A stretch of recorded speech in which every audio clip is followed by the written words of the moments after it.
Welcome back to Module 7.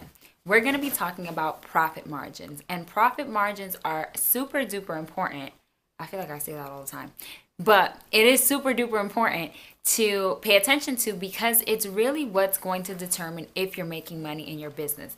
Just because you're making sales doesn't mean that you're making profits. So I want to spend some time really talking about what profit margins are, how to increase your profit margins, and how to calculate what your profit margins need to look like in order for you to hit your sales goals month after month after month.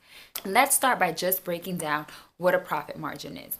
The profit margin is basically the number, the percentage of profit that you're going to make off of a product or a service based on how much you have priced it. The reason I wanted to discuss profit margins with you was because a lot of people make the mistake of pricing their products too low and not making enough of a profit on the things that they sell.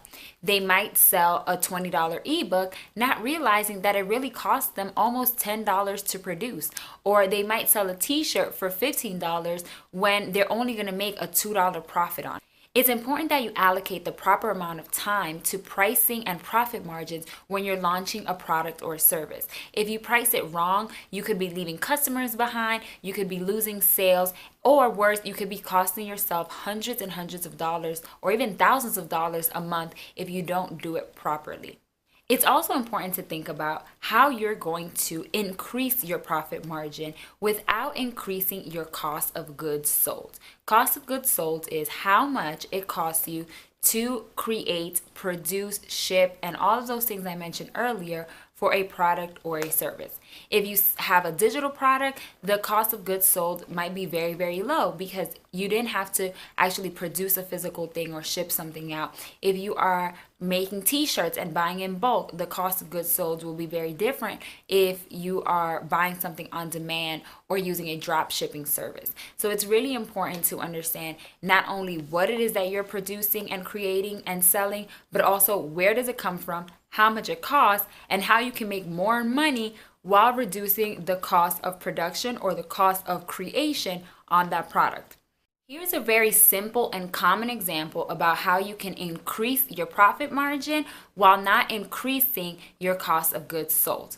Let's say that you have a $20 book that you sell on your website, and that book costs you $5 to produce and ship. That means that you're going to make about a $15 profit per book. Now let's say that you're running a sale and you bundle 2 books for $35 instead of selling each book for $20. So while initially it might seem like you're taking a $5 cut, in reality you're actually increasing your profit because before per book you were making $15, but now you're going to be making a $25 profit per bundle. So you've increased your profit without the books costing you more, and you're able to technically make more money per order than you would on just selling the books individually. So it's important not to get caught up in how much money you might be losing, but focusing on the profit that you might be gaining by doing things like bundling things together, running different sales, offering different specials, and just combining different elements of your shop and your products and services to really create some unique things. One thing that I do is I bundle a masterclass or a course with a physical product. So while the product is going to cost me X amount to produce, let's say $5, and I add a masterclass, the masterclass doesn't cost me anything extra aside from my time. So now instead of selling a book for 20 bucks, I can sell a book and a masterclass for $50 and exponentially increase my profits because I'm adding a digital element that's going to allow me to charge more and add more value to a bundle, but it's also not going to cost me any more money to create. So I want you to think about, and I want you to get creative around what can you possibly bundle, combine, create, so that way you can increase the value of the products and services that you offer without increasing how much it costs you to make and produce it. It'll be great if you could think about 2 to 3 examples that you can use and test over the coming weeks, especially with all of the holidays that happen throughout the year, it's great to tie some sales with whatever it is that you are trying to promote and push. So maybe you're creating a Black Friday bundle, a Valentine's Day bundle, an Easter bundle, a back to school bundle, a summer bundle. It doesn't have to necessarily be a bundle, like two products together, but just think about what products, services, and resources do you already have in your possession that you can combine to increase the value of a product and also be able to not have to worry about spending more money. It won't cost you more money to ship, won't cost you more money to produce, and you can make more money on that sale. Now that your wheels are turning, I'm going to show you how exactly to set sales goals and figure out your profit margin for different things. So it'll be great if you have those bundle ideas or sale ideas in mind so that you can make sure that you price those properly, and also a list handy of all of the things that you sell or want to sell on your site. That way you can figure out how much you're going to charge for it, how much profit you're going to make when you're selling something full price or when you're running a sale versus when you're running a bundle, and really be able to go through all of the numbers in one sitting so you can make the best decisions for your business. So I want to make sure that you have all of the information already in front of you before you dive into this section.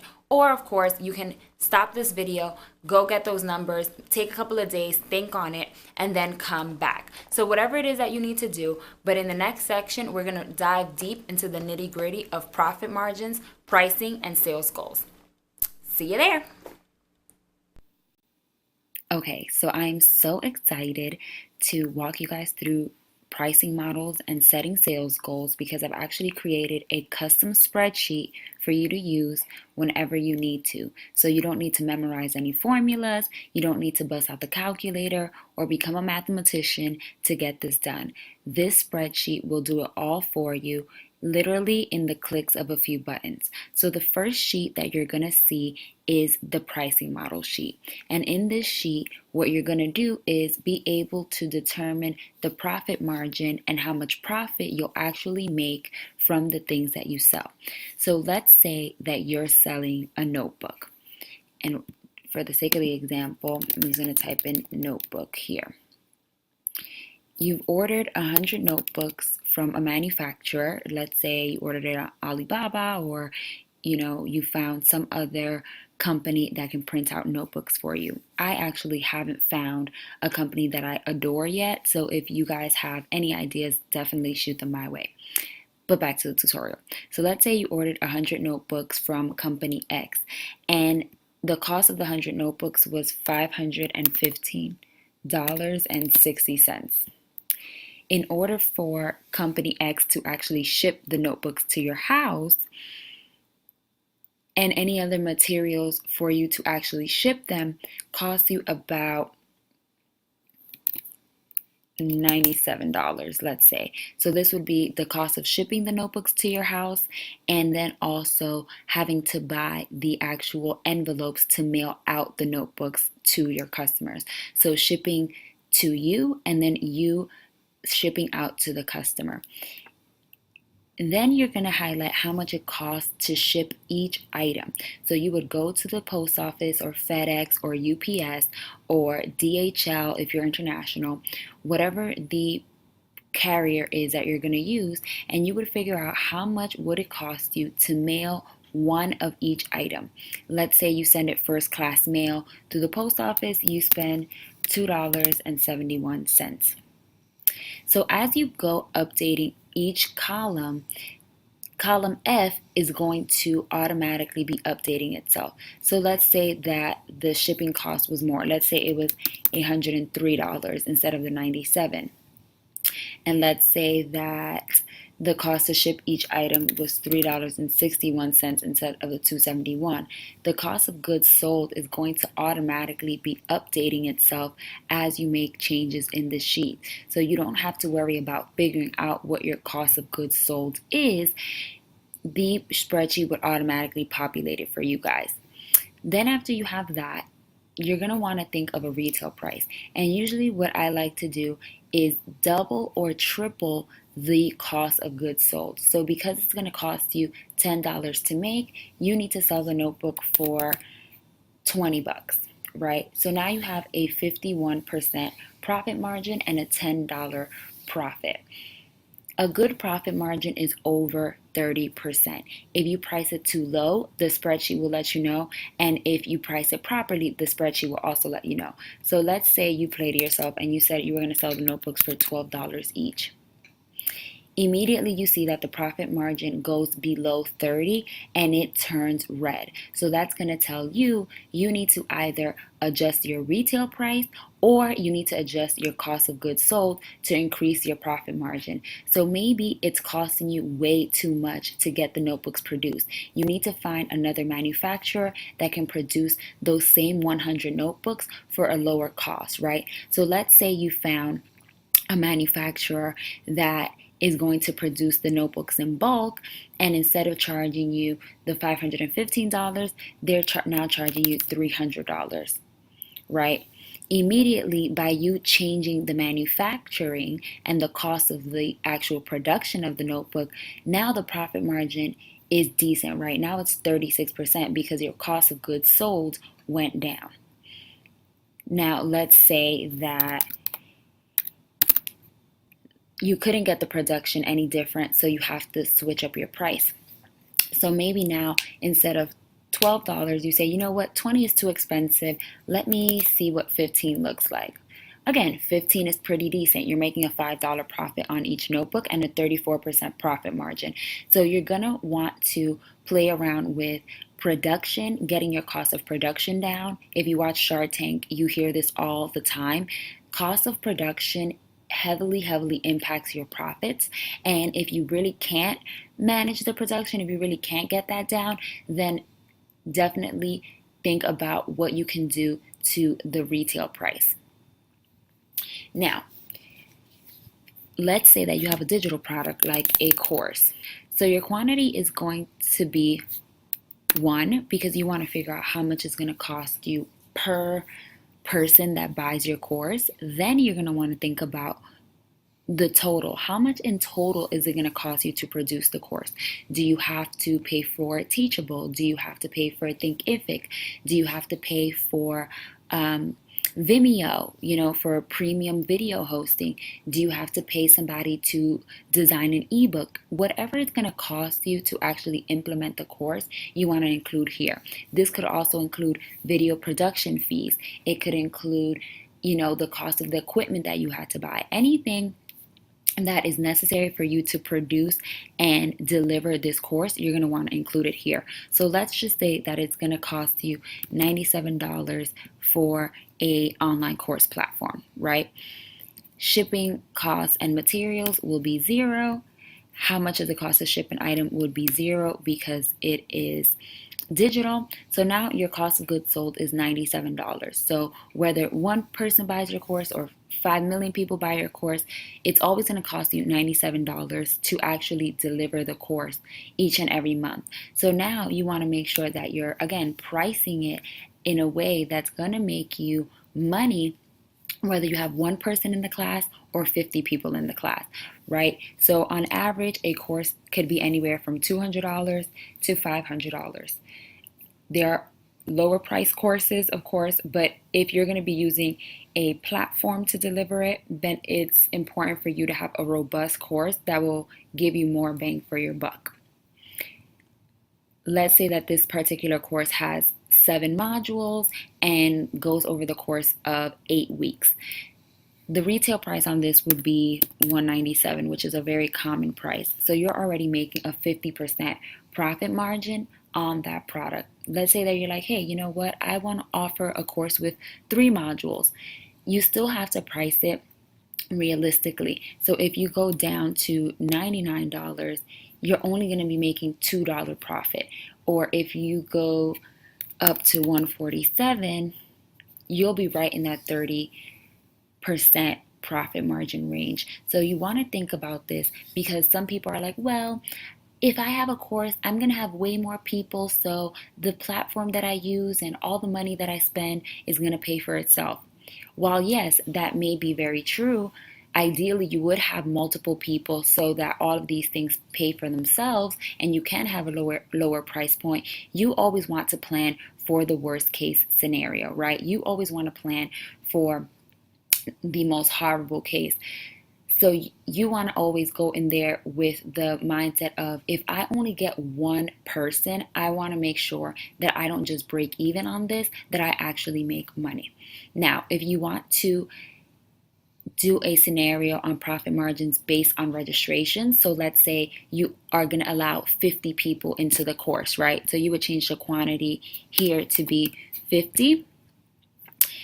And then now your cost of goods sold decreases significantly because now you're dividing those $97 to produce the course among the 50 people that you're assuming is going to be in the course. So I always say price it 50% less than your goal. So let's say that you only have 50 spots available, then I would set the pricing based on 25 people. So that way you can know how much you're going to be working with and give yourself a little bit of wiggle room.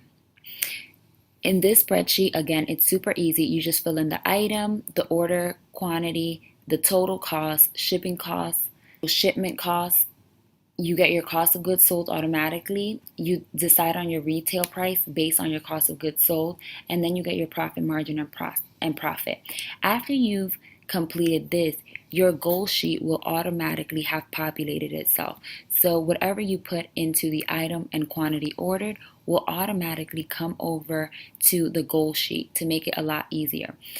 Now it's your job to decide what your sales goal is going to be. So the cost in column B is really the profit, right? How much money you're going to be making from each item. So while you might be selling the notebook for $15, you're only going to be making a $5 profit, and that's what your sales goals need to be based off of. So let's say from the notebooks, you say you want to make $500 that month, right? It'll automatically populate to tell you how many customers you need per week and per month to hit that revenue goal. So you would need 96 people to buy your notebook in 1 month to hit the $500 goal, or 24 people per week to hit that goal. So this helps you kind of keep track and know if you are going to be making the money that you desire and be able to really project your sales based on your performance. In this particular spreadsheet, you're only going to fill out the orange columns. So after you've filled out your monthly sales goal, your monthly customer and weekly customer goals will populate, but you're going to skip over monthly page view necessaries. This is going to automatically populate itself once you fill out these other two areas. So it's important to note that the first thing that you're going to have to fill in is views and clicks to your landing page. If you know anything about me, you know that I'm a big advocate for validating your products. It's very, very important that you validate your products, meaning that 2 weeks, at least 2 weeks before you have set to launch something, you should have that product in beta. You should have that product available for sale for a select group of people, whether that's just the people on your email list, a group of people that you email directly, or some people that you've had on your list in an email funnel before.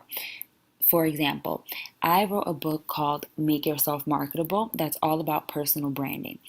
If I'm launching a new product around the topic of personal branding, what I would do is send an email to the people who have purchased that book before and offer them to beta test. Offer them the product or the service at a very low price point in order to entice them to try it before it becomes available for the general public. That way I can get feedback, and that way I can prove to myself that people have an interest in the product.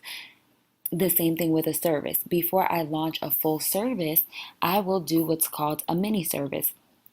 For my profit process service, I took a $247 service and sold one portion of it for $49. So instead of doing an email funnel, a sales page, and social media copy, I only did the sales page for 49 bucks.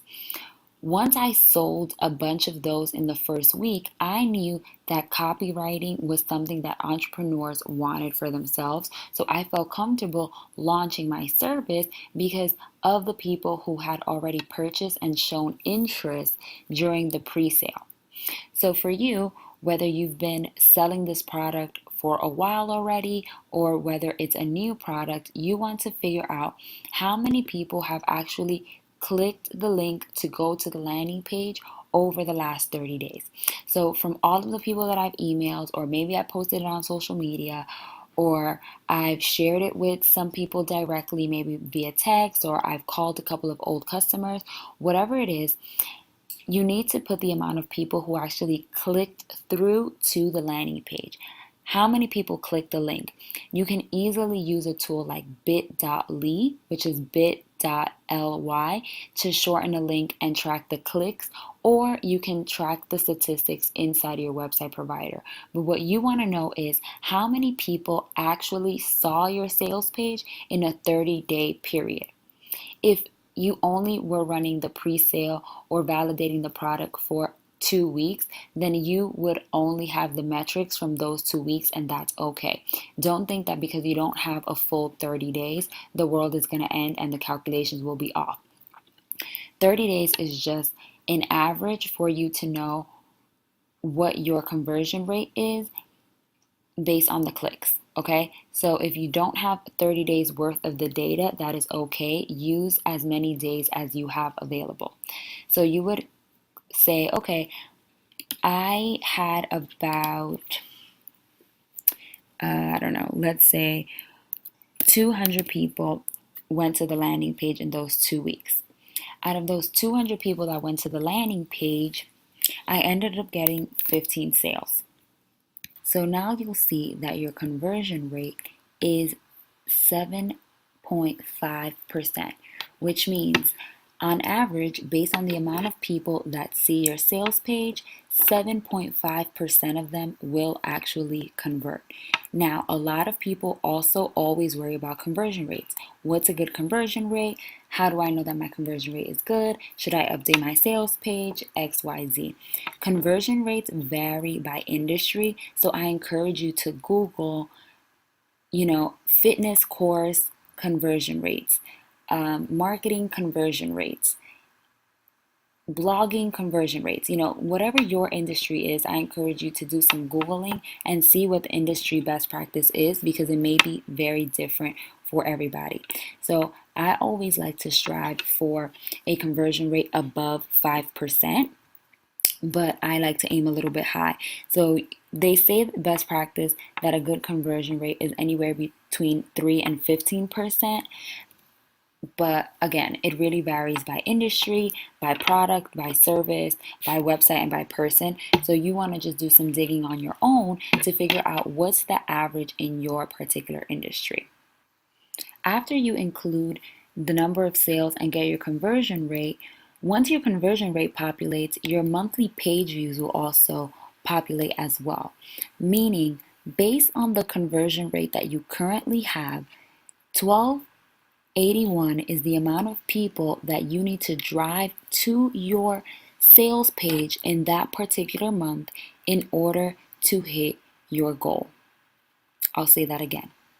In order to make the 96 sales that you need to hit that $500 sales goal, you would need to drive 1,281 people to that page. Why? Because we know that out of those 1,281 people, only 7.5% of them are probably going to buy based on the past history, right? Based on the previous data, based on previous performance from the validation, from the pre-sales, and from just your general sharing of the landing page, you can assume that about 7% of people who come on the page are going to buy. So in order for you to get the amount of sales necessary, you would need to drive the amount of traffic necessary. So this is good to benchmark what you should be focusing on, what you need to be posting on social media, if you need to do a YouTube video, if you should be writing a blog post. It's really going to help to set the cadence for what you need to be prioritizing. So if it's the middle of the month and you only have 500 page views on your sales page, that means that you need to hustle and really get the ball rolling with promotion. That means you need to go live. You need to be posting about it on your Insta story every day. You need to be posting about it on your profiles every day, tweeting about it, Pinteresting, all that good stuff to make sure that you give yourself a good chance and drive a good amount of people in order to hit your goals. If you're not driving people to your websites, if you're not driving people to your pages, you're not going to make the sales necessary. So I love this spreadsheet because it helps give you a realistic view based on the amount of money that I want to make. This is how much traffic I need to drive. And now your goals become quantifiable. It's not just I want to make $500 a month. It's I want to make $500 a month, and in order to do that, I need to make sure I drive at least 1,300 people to the page, right? Now, if you change that, if you have a really lavish goal, let's say you want to make $5,000 a month, now that all changes, right? Now that means that you need to drive 12,811 people to that sales page to make that sales goal. So just because you have a larger goal, it doesn't change the conversion rate. So you still need to drive a certain amount of people in order to make a certain amount of money. Again, this helps you be very, very realistic, because if you set a $5,000 sales goal and the most people that have ever visited your site are 500, you know you have a lot of work to do. This spreadsheet, like I said, automatically populates, so you can always plug in your sales goals and then your views and sales, and it'll automatically populate the goal that you need to set for page views every single month.